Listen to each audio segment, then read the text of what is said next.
Assalamualaikum warahmatullahi wabarakatuh. Alhamdulillahilladzi hassalan nasa jumba wa qabaila li'arafu bil ihsan. Asyhadu an la ilaha illallah wahdahu la syarikalah khaliqul insan. Wa asyhadu anna Muhammadan abduhu wa rasuluh fasihul lisan. Allahumma sholli wa sallim wa barik ala sayyidina nabi akhiriz zaman wa ala alihi wa ashabihi wa man tabi'u min ummatihi khairil umam amma ba'd. Walaqad qala Allahu ta'ala fil Qur'anil Karim a'udzu billahi minasyaitonir rajim bismillahirrahmanirrahim. Qalu subhanaka la ilma lana illa ma'alamtana innaka antal alimul hakim. Al-ayah. Wallahu a'lam bimuradi bidzalik. Wa qala an-nabiyyu sallallahu alaihi wasallam i'mal lidunyaka ka'annaka ta'isu abada wa'mal li akhiratika ka'annaka tamutu ghada. Al-hadits. Alhamdulillah, dengan izin Allah subhanahu wa ta'ala, tentu berkahnya Nabi besar Nabi Muhammad SAW, kita bisa bertemu muka, bermuajahah, bersilaturahim, yakni berkumpul di tempat yang mulia ini, munggu Allah subhanahu wa ta'ala. Dan semoga perkumpulan kita ini menjadi sababiyah diturunkannya rahmat dari Allah subhanahu wa ta'ala untuk kita semua, sehingga kita menjadi hamba Allah yang benar-benar sukses, yakni hasanah fid dunya wa hasanah fil akhirah. Amin ya Allah ya rabbal alamin.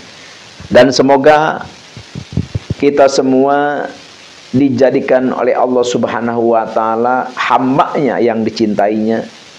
Dan apapun keinginan kita, cita-cita kita yang diperjuangkan oleh kita, yang kita inginkan, yang kita dambakan, sekali lagi yang kita perjuangkan, benar-benar diwujudkan, dibuktikan, dinyatakan, dikabulkan oleh Allah subhanahu wa ta'ala. Amin ya Allah ya rabbal alamin. Sehingga kita hidup di dunia ini bahagia, kita senang. Senang kenapa? Ya, dunia kita alhamdulillah, usaha kita maju. Kalau kita kerja di kantor juga cepat naik, cepat menjadi pimpinan, gajinya pun besar. Di masyarakat pun kita dipakai oleh masyarakat, dituakan, dan kita bisa membawa masyarakat ke jalan Allah dan sebagainya. Jadi yakni kita hidup di dunia ini bahagia, dan menghadap Allah pun benar-benar kita berada di dalam keridhaannya. Amin ya Allah ya rabbal alamin.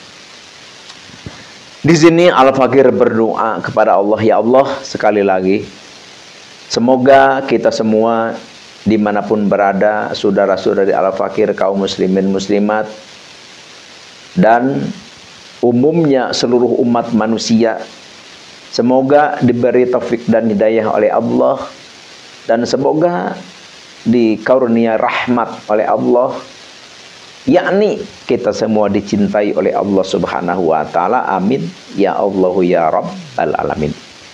Dan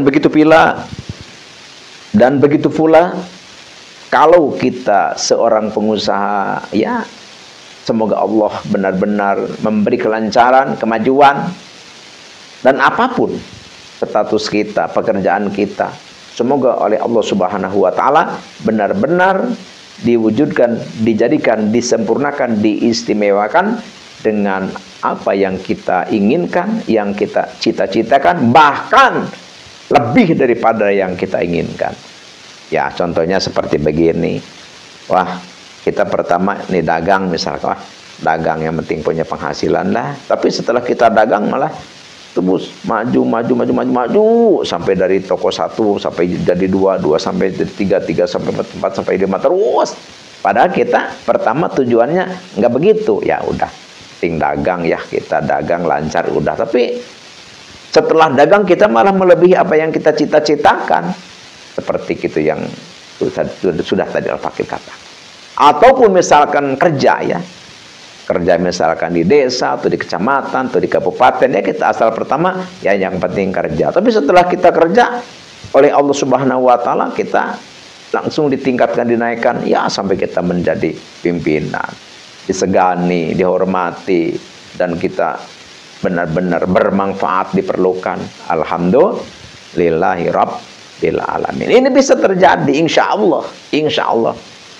Insyaallah. Banyak yang ke Al-Fakir datang seperti begitu. Ya asalnya ingin seperti, tapi pada akhirnya melebihi yang dia mau. Itu alhamdulillahi rabbil alamin. Di sini perlu kita mengetahui tentang masalah polemik nasab ini, karena ini adalah suatu masalah yang tidak sepele. Bisa kita jatuh ke dalam dosa, dan kita pun bisa menjadi ladang untuk menggali, mencari, memperjuangkan pahala yang sangat besar. Apa? Dulu kita tidak mengetahui, dulu kita tidak mengerti, dulu kita tidak ngeh. Apa sih yang namanya Habib itu? Bahkan Al-Fakir dari Banten ya, bahkan kalau di Banten mah enggak begitu mengenal nama Habib itu, enggak mengenal nama Habib. Jadi Al-Fakir tahu Habib itu ya setelah di Sukabumi, setelah keluar dari Banten lah intinya.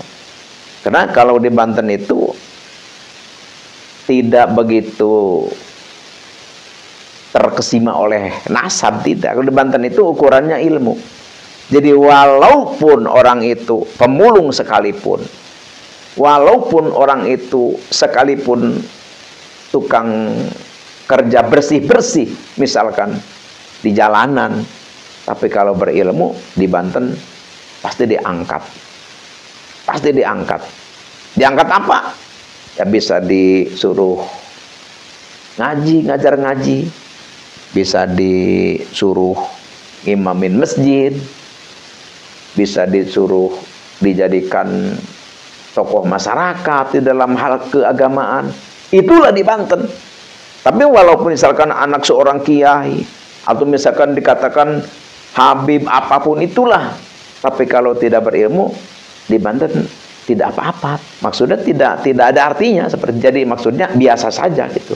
Jadi dianggap biasa saja. Beda dengan di luar Banten.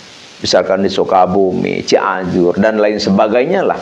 Kalau ketemu Habib ya enggak mikirin pinter ngaji, enggak mikirin baiknya, enggak. Yang penting, oh ini Habib, hidungnya mancung, oh joset mancung hidungnya. Ya udah, dibilang Habib ya, walaupun anak kecil, walaupun itu pemabuk, walaupun itu tidak pernah sholat, tetap wah orang itu pada kayak ikan kesetrum itu, cecet langsung wah pada nyium tangan dibulak-balik seperti itu. Tuh, tapi dengan keadaan seperti itu ya kita dalam kesesatan, dalam kesalahan maksudnya. Karena Islam tidak menyuruh kita untuk seperti itu.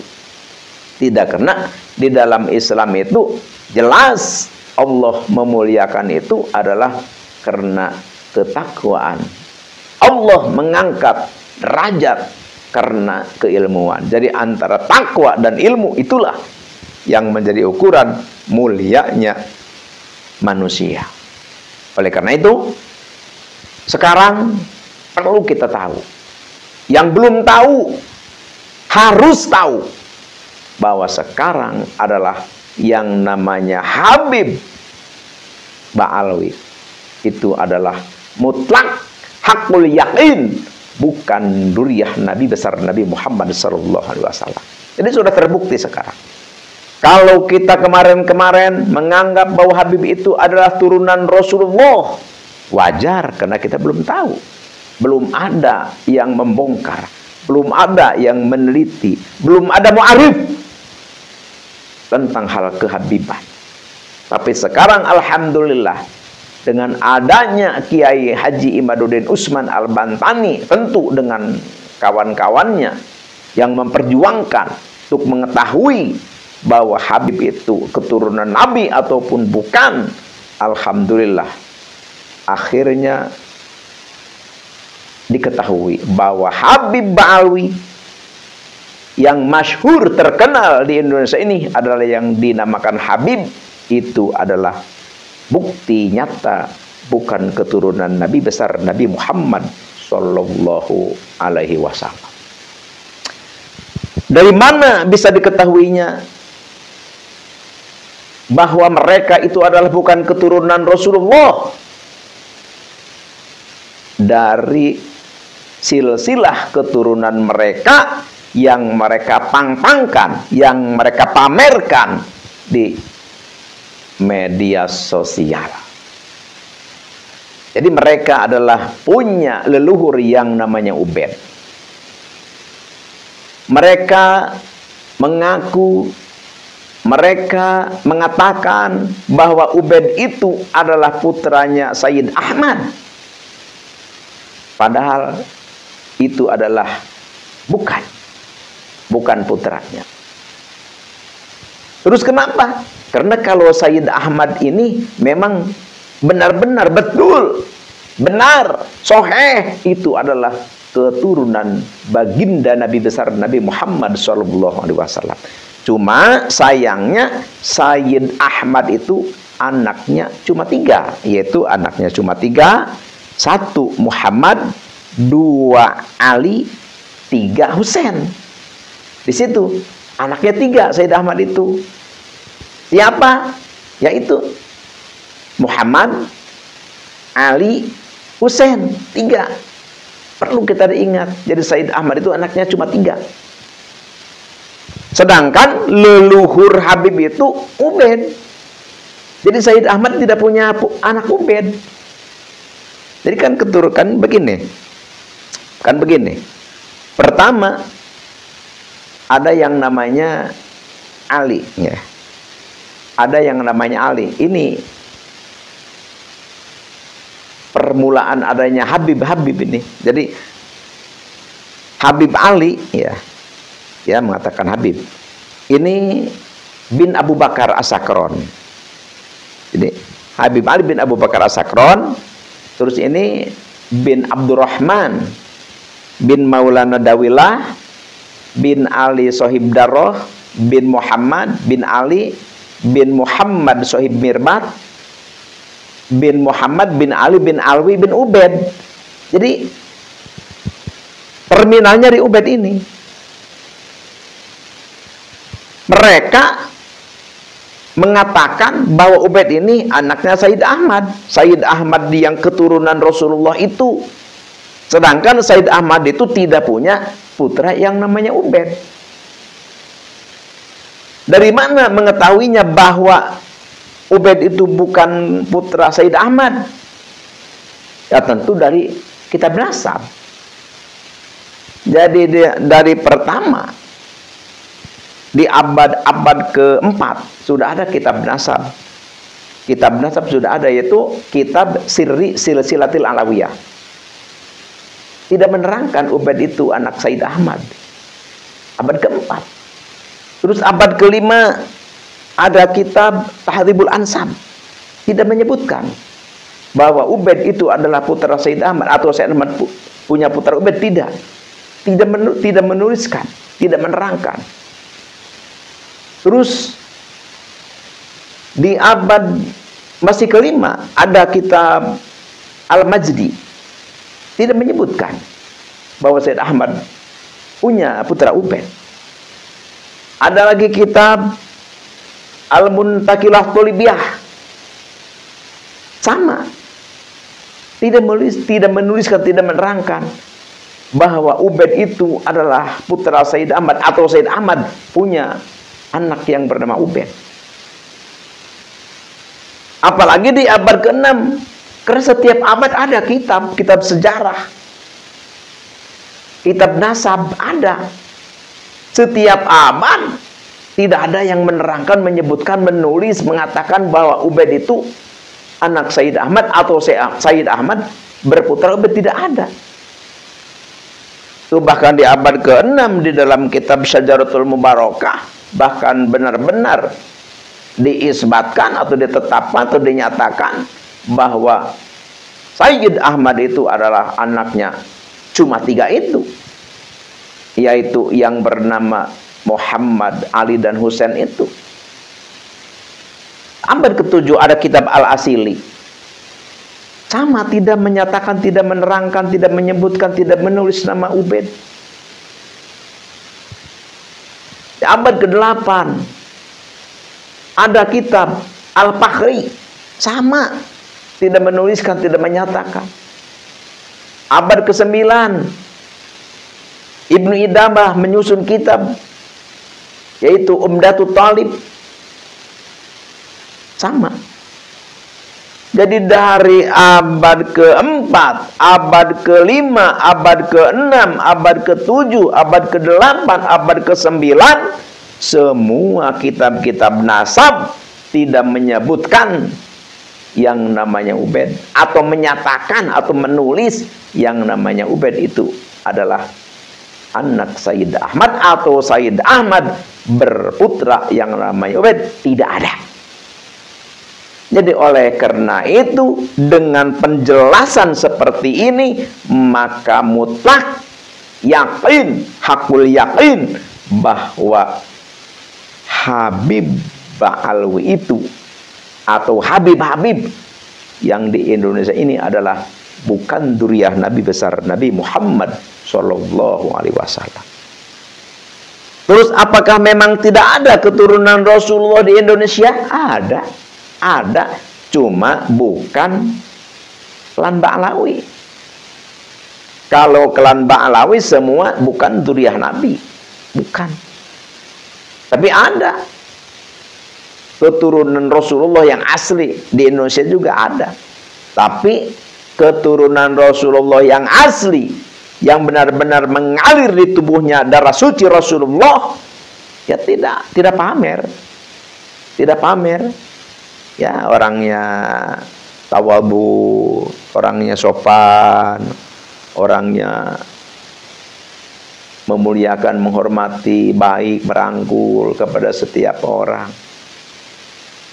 Terlihat. Insya Allah kalau kita ditakdirkan oleh Allah, pasti kita ketemu dengan keturunan Rasulullah yang asli di Indonesia. Cuma sekali lagi, bukan Habib, bukan Habaib, bukan Ba'alawi. Jadi di sini kita sudah tidak ragu lagi bahwa Habib-Habib di Indonesia ini adalah bukan duriyah Nabi besar Nabi Muhammad Sallallahu Alaihi Wasallam. Jelas yang menjadi ukuran itu adalah akhlak. Karena Rasulullah itu adalah benar-benar uswatun hasanah, benar-benar contoh kebaikan. Di tubuhnya tertera kebaikan-kebaikan. Akhlaknya benar-benar ahsanul khuluq, akhlaknya yang begitu baik. Makanya Nabi besar Nabi Muhammad SAW bersabda, akmalul mu'minina imanan ahsanuhum khuluqa. Maka sebaik-baiknya imannya orang Islam, sempurna sebaik-baiknya keimanan orang yang mukmin itu adalah yang baik akhlaknya. Jadi kalau orang yang akhlaknya rusak, akhlaknya jelek, itu adalah keimanannya jelek juga. Jadi keimanan manusia, baik buruknya keimanan manusia, itu adalah tergantung dari akhlaknya. Itulah. Oleh karena itu, sekali lagi, dengan adanya, dengan tahunya kita, mengertinya kita, dengan jelas bahwa Habib Ba'alwi itu adalah bukan keturunan Nabi besar Nabi Muhammad Shallallahu Alaihi Wasallam. Oleh karena itu, Al-Fakir mengajak, mengingatkan kepada saudara-saudari Al-Fakir yang sudah begitu dekat dengan para habaib. Silahkan, dekat kita silahkan, baik kita harus menghormati, menghargai, memuliakan mereka. Jangan berubah, tapi jangan punya anggapan bahwa mereka itu adalah keturunan Rasulullah Sallallahu Alaihi Wasallam. Baik, kita baik dengan manusia, kita diharuskan baik, kita diharuskan memuliakan, menghormati, silakan. Tapi jangan punya keyakinan di hati kita bahwa mereka itu adalah duriyah Rasul, karena bukan. Kalau kita meyakini bahwa mereka itu adalah duriyah Rasul, sedangkan kita sudah tahu bahwa mereka itu bukan duriyah Rasul, maka kita dilaknat oleh Allah Subhanahu wa Ta'ala. Berdasarkan apa? Berdasarkan keterangan di dalam kitab Ar-Rasail. Tidak boleh. Justru setelah kita tahu bahwa para habaib ini bukan duriyah Nabi, jangan hanya tahu di kita, sebarkan kepada orang, saudara kita, kenalan kita, sahabat kita, teman kita.